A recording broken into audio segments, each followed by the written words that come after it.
Malaki ang naitutulong ng mga karatula dahil naihahatid nito ng malinaw ang mensahe na nais iparating sa kinauukulan.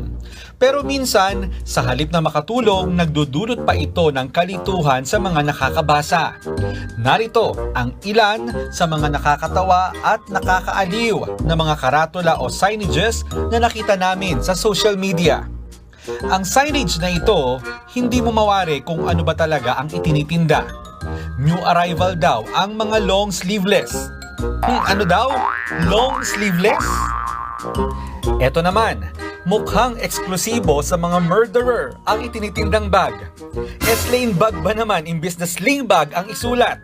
Naku po, nanay, nakakatakot ang mga bag nyo. Punta naman tayo sa mga damit.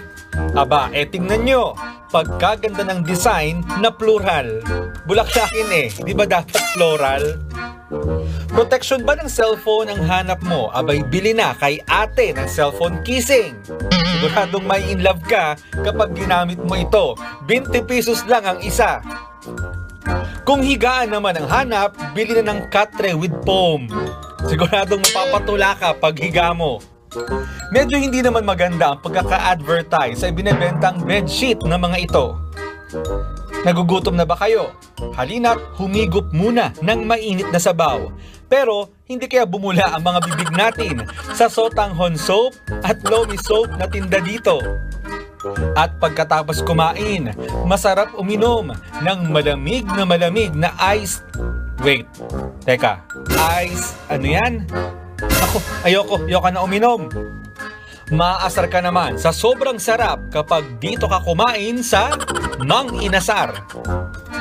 Kung ang hilig mo naman ay mag-bake, huwag kalimutang gumamit ng baking soda. Kaway-kaway, mga Becky!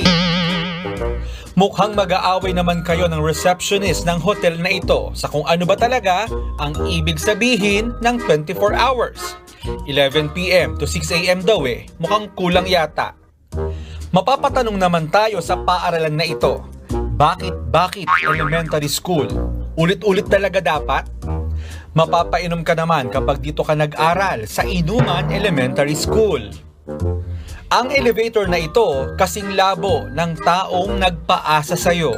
Ano? Pwede ba talaga o hindi?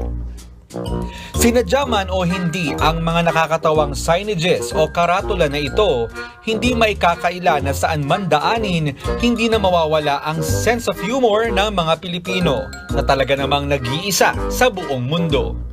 Mon Hokson, UNTV News and Rescue.